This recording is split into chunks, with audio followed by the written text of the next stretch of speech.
Isang mapagpalang araw sa inyo mga kalakbay. Tawagin mo na lang po ko sa pangalang Handro. Madalas akong nakikinig ng mga kwento dito sa channel mo. Ito na rin kasi ang naging libangan ko dahil sa nature ng trabaho ko. Isa akong security guard dito sa Pasig. Bali ang kwentong ibabahagi ko ay ang karanasan ko noong nasa probinsya pa ako. Taong 2010 ito nang nangyari sa akin. Galing Maynila ako ng mga panahong ito. Umuwi lang ako para magbakasyon dito sa Abuyog, Leyte. Piyesta kasi sa amin at kadalasan pag mga ganitong okasyon ay halos lahat ng kadalagahan at mga binatang taga dito sa amin ay nagsisipag-uwian galing Maynila para magtipon-tipon. Sa ganito lang kasi nagkakaisa ang lahat. Dahil pagkatapos ng piyesta ay balik Maynila na ulit para magtrabaho. So ayun na nga po kalakbay. Pagkadating ko sa lugar namin ay kaagad na akong dumiretso sa bahay para sorpresahin ang mga magulang ko. Ang alam kasi nila ay hindi ako uuwi. Nang makita nila ako ay agad naman silang natuwa at niyakap pa ako ng aking ina. Nagtanong pa ito kung bakit hindi ko sinabing uuwi ako. At nang sa ganun ay masundo sana ako sa babaan ng bus. Medyo malayo-layo rin kasi kami sa highway. Mga 30 minuto pa ang lalakarin bago makarating sa bahay mula sa highway kalakbay. Medyo liblib pa kasi ang lugar namin ng mga panahong iyon. At kakaunti pa lang ang mga nakatira doon. Kaagad naman ako nagpahinga. Dahil napagod ako sa haba ng nilakad ko, pauwi sa bahay at ang sabi naman ng mama ko ay gigisingin na lang niya ako pag nakaluto na siya. Dahil nga sa piyesta iyon ay literal na maingay. May nagkakantahan, maraming bisita ang bawat tahanan at mamayang gabi ay may sayawan. Kaagad naman akong napaidlip dahil sa pagod. Nagising na lang ako nang yugyugin ni mama ang balikat ko.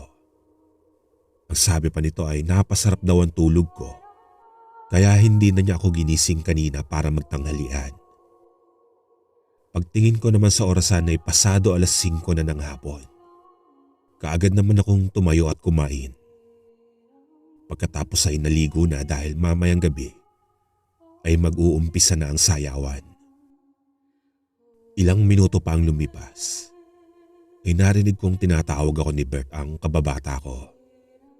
Inaya ako nitong magpunta na sa sayawan. Kaagad naman akong tumango dahil yun din talaga ang plano ko. Sayang naman kasi kung hindi ako makakapunta sa sayawan. Nung kinagabihan na naglalakad na kami papunta sa sayawan. Medyo malayo-layo ito at may dadaanan pa kaming lugar na walang kabahay-bahay. Mabuti na lang at maliwanag ang buwan noon dahil kabilugan ito. Habang papunta na kami ni paring Bert, ay masaya kami nagkukwentuhan tungkol sa mga babae. Tipikal na kwentuhan lang naman ng mga binata yon. Habang nagkukwentuhan kami, ay hindi na namin namalayan na nakarating na pala kami sa patutunguhan namin. At doon ay napakadaming taong nagsasayawan at nagkakasiyahan. Kaagad naman kaming pumasok sa sayawan. At doon ay nakita ko pa ang iba naming barkada kaya nagtatipon-tipon kaming lahat doon. Habang lumalalim na ang gabi, ay mas lalo pang nagkakasayahan ang lahat. Nang mapabaling ang tingin ko sa kabilang lamesa, ay may nakita akong magandang babae na nakaupo lang doon. Habang nanonood lang ito sa mga kasamang nagsisipagsayawan. Napangiti naman ako nang napatingin ito sa akin at gumanti din ito ng ngiti. Nang hindi na ako nakatiis, ay pinuntahan ko ito sa pwesto nito at magalang akong nakipagkilala dito. Akala ko nung una ay tatarayan ako nito, pero hindi pala. Kaagad naman kaming nagkapalagayang loob at nagkwentuhan pa ng kung ano-ano. Basta lang may maisip akong topic para hindi ito mainip sa akin. Pagkabalik ko sa pwesto ko sa mga barkada ko, ay tinutokso pa ako ng mga ito. Mukhang may natitipuan ka ng babae. Tukso pa sa akin ng isa ko pang kabarkada. Agad naman ako napangiti dito. Dahil parang tinatamaan na nga ako kay Sheila. Sheila po pala, kalakbay. Ang pangalan ng babaeng nakilala ko sa sayawan. At napag-alaman ko din na malapit lang ito sa barangay na tinitirhan namin. Kaagad naman kaming lumipat ng pwesto doon sa pinagpwestuhan nila Sheila at ng mga kaibigan nito. Para nang sa ganun ay mas lalo pa kami magkakilala. At doon nga ay napag-alaman ko din na wala pa itong boyfriend dahil nagtatrabaho din ito sa Maynila bilang sales lady sa malaking mall. Nang pasado 3:00 na ng madaling araw, ay nag-aya ng umuwi ang mga kaibigan nito. Kaya nagpresenta kaming ihatid na sila dahil puro mga babae ito. Pumayag naman sila. Kaya lumabas na kami ng sayawan at binaybay na namin ang daan pauwi sa bahay nila Sheila. Habang naglalakad kami ay madami pa kaming napag-usapan. Hanggang sa mapadako na ang usapan namin sa tanong ko kung pwede ba akong manligaw sa kanya. Kaagad naman akong natuwa sa sinagot nito dahil pumayag itong ligawan ko siya. Una naming inihatid ang mga kaibigan nito dahil nasa dulo pa ng sityo ang bahay nila Sheila. Nang matapos naming ihatid ang mga kaibigan niya, ay siya naman ang inihatid namin. Pagkadating namin sa bahay nila ay pinagkape muna kami ng magulang nito. Pagkatapos namin magkape ay kaagad na kami nagpaalam dito na uuwi na kami. Babalik na lang ako bukas. Bukas para maging formal ang panliligaw ko. Nung paakyat na kami sa medyo mabundok na daanan, napakatahimik ng mga oras na iyon. Dahil walang kabahayan doon. Puro talahib pa lang ang nasa gilid ng daanan. Hindi naman nakakatakot dahil kitang-kita naman namin ang kalsada dahil sa liwanag ng buwan. Agad naman kaming napatras nang may biglang dumaan na malaking baboy papatawid sa kabilang kalsada. Kaya napaisip ako kung kanino kayang baboy iyon. Bakit napakalaki naman kaysa sa pangkaraniwang baboy? Kaagad naman nagtanong ang mga kasama ko kung kanino kayang baboy yung nakawala. Sayang naman kasi baka makita pa yun ng taga-ibang baryo at mapagkamalang baboy ramo at makatay pa nila ito. Dahil sa wala namang makasagot sa amin kung kaninong alaga iyon, ay nagpatuloy na lang kami sa paglalakad ng mga kaibigan ko. Medyo natanggal na ang pagkalasing ko noon. Maya-maya pa ay biglang umalinsangan ng paligid. Nangangamoy dumi ng kalabaw. Kaya nagbiroan pa kaming baka nadumi yung isa sa amin. Nagtawanan naman kami sa birong iyon.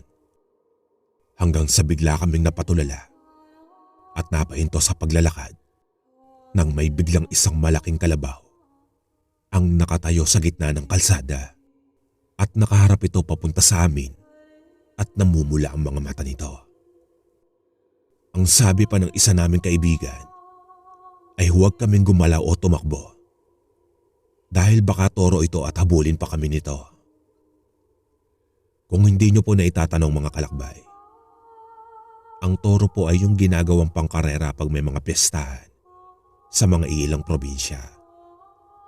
Nagpapaligsahan ng mga ito kung sino ang pinakamabilis na tumakbong kalabaw. Dahan-dahan kami naglakad habang nakatingin sa kalabaw. Ilang saglit pa ay umatras itong kalabaw at sabay naglakad patawid ulit ng kalsada. Kaya napabuntong hininga kami nang tuluyan na itong nawala sa paningin namin. Mukhang may hindi magandang mangyayari ngayon na.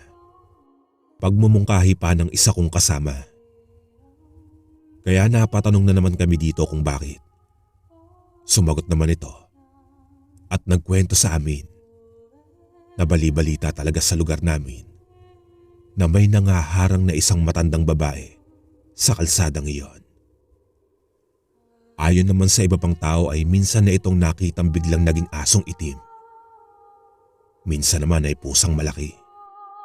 Pero ang lahat ng iyon ay haka-haka lamang dahil hindi niya lubos sa kalain na mararanasan nila ang mga tagpong iyon.